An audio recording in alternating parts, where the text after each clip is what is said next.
Hello, today I'd like to talk to you about Bishop F4 and playing against it as black in the Queen's Gambit. Queen's Gambit with Bishop to F4, these days often called the Blackburn variation after Joseph Henry Blackburn, sometimes known as the Black Death, although I don't think his system is quite as dangerous as that. And there's a related system called the Harwitz attack, which bothered Paul Morphy quite a bit, although I don't think it's as dangerous as all that either. So let's have a little look at both of these. The position on the board here is the Blackburn variation. You can see that White has posted the bishop on F4 rather than G5. Now, what's the idea behind that? Well, G5 is a strong move and puts a lot of pressure on the black centre. But it may be that the final result of putting the bishop on G5 is that the bishops get swapped off, so that instead of so at some point this knight will hop out of the way and there'll be an exchange of knights and an exchange of bishops, and the whole thing will go a bit flat. Not quite in this position, I think, but nonetheless, that's the idea. Now, it would be in White's interest to keep more pieces on if black's a little bit cramped, and keep things a bit more complicated and a bit more less likely to fizzle out, even if bishop to G5 is a more forceful move. Bishop F4 less threatening, but will get a small amount of pressure for longer. So that's the idea behind the Bishop F4 move. It's really only possible for White to play this on move 5 after black chooses bishop to E7, and now bishop F4 is fine. If White goes for it one move earlier, that's to say on move 4, and this was what Harwitz played against Morphy, and he eventually dodged out to the Dutch defence because of it. I actually think there are several defences against this which are pretty good. C5 I think is an equaliser, bishop to B4 I'm sure is an equaliser, and one idea which I think is nicely sort of rubbing it in White's face is bishop to D6, taking advantage of the fact that that bishop hadn't been moved yet. And of course, if takes E3, well, you know, black's ahead in development and it's looking okay. There is another idea in these positions, which is to play a knight on the B file to D7, and that's not too horrible an idea. We'll have a look at that in a second. But we'll pick up the main variation with knight to F3, which and again in this position I think black's got lots of other ways of dodging this. They can play well, bishop to B4 is the heading towards the Ragozin variation, not an obvious win for White by any means, complicated and difficult. There's C5, which is the semi-Tarrasch defence. I think White's got good chances against that, but not an easy game maybe. And there's C6, which is the semi-Slav defence, and again complicated, struggle in prospect. So if White wants this bishop to F4 variation, black really has to allow it in this line.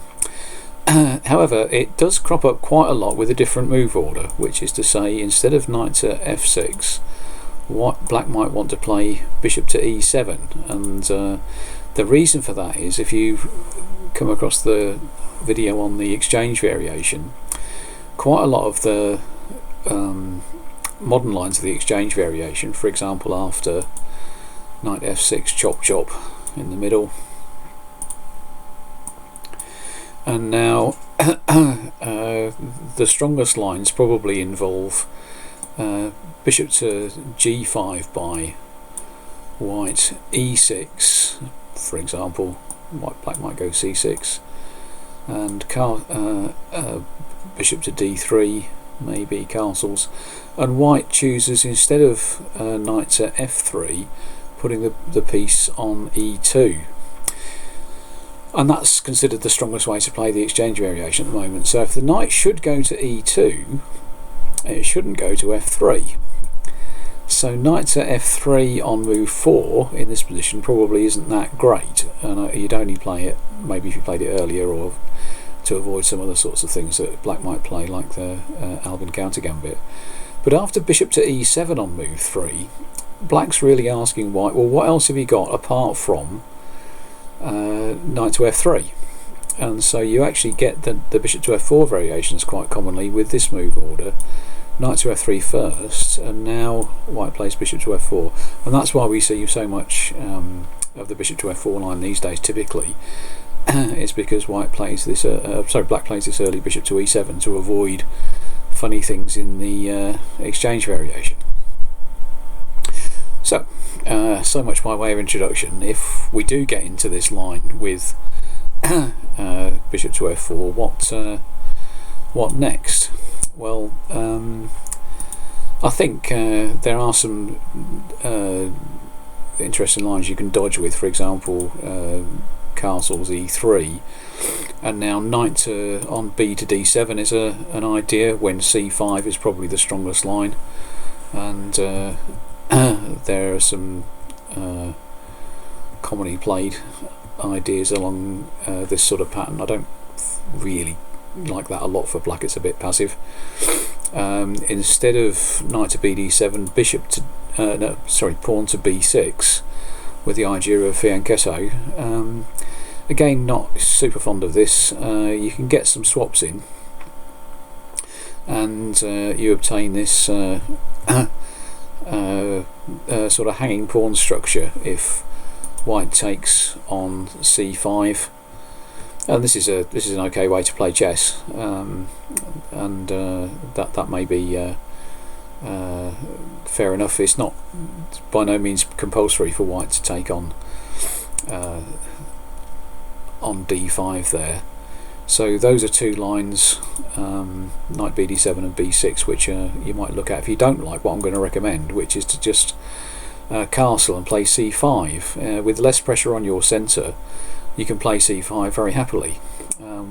White usually forces black to lose a move by taking on c5, and then c takes d5 goes for a fairly equal isolated queen pawn position. So you have to be comfortable with that as black if you want to play this line. The main line is actually start queen c2, because part of the idea was to keep pieces on and keep it a bit chewier. Knight c6, and now the main lines go things like a3, queen a5, just being a bit active, and now rook d1 threatens the move b4 here.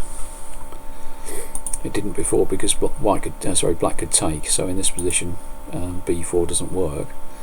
And after rook d1, bishop e7, bishop e2 is a sort of positional main line where both sides just manoeuvre quietly, trying to get some sort of advantage. Black needs a plan to develop as usual.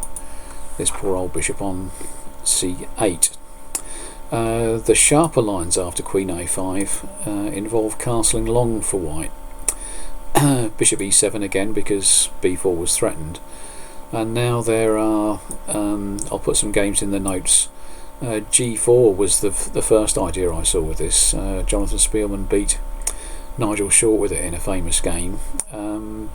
Black went back to the drawing board and found some ways of equalising, and then Kasparov started to play h4, also very sharp, and again there are some ways of equalising, we believe, and I'll put those in the notes as well. So these days white usually plays more quietly with king to b1. It's odd that castling works at all in this position, castling long, because if you castle you really want your king safe and not on a open file or in an area of the board where there's lots of activity going to happen for your opponent. So it's paradoxical, but nonetheless white has found they can get away with it because black's pieces aren't that actively placed. But we'll see how the game goes. This is a game between Van Velde and Van der Sterren between in Vikings in 1998. The knight comes back, takes with the bishop to develop. Queen f5 to take the queens off. Knight e4. Takes, and now e5, which solves the problem of the bishop. And this is about equal for black. Black's finally got their development sorted out. Things are starting to fizzle out a little bit in terms of swaps, but black eventually won this game. In fact, it's not obvious why at this point, but I'll stick the whole game in the notes that white just got a bit passive and was done to. So that's the bishop f4 line for black. You don't really only meet it if, as I say, you use an early bishop to e7. There is an idea here again for white. If for black, if you happen to know that black will want, there's an idea for black. If you happen to know that white would like to play a bishop to f4 system, knight on b to d7 on move 4 is reckoned to be quite good. The idea being that if bishop to f4, this is an idea of Anand, that bishop to f4 and now d takes c4 is a little bit awkward for white, because if e3, just hoping to hang on to the having to regain the pawn, and then b5 is the idea, and now of course knight takes b5, but check, knight d5, knight on 7 to b6, and castles, and this is quite a good setup for black. It's you've got plenty of activity, you've got plenty of development. There's some prospect of getting your perennial problem of this bishop on c8 on a decent square, and that's reckoned to be about equal, so that's not a bad equalising idea for black. Again, if we go back after bishop to f4 in a reply to knight bd7, d takes c4, and now e4, a little bit more aggressive, and but I think bishop to b4 again, queen c2, b5, a4 c6, and bishop to b7, not insisting on holding on to the pawn, but just making it more awkward for white than it usually is. And again, black's got decent development and some ideas of making trouble for white. So this knight bd7 idea I rather like.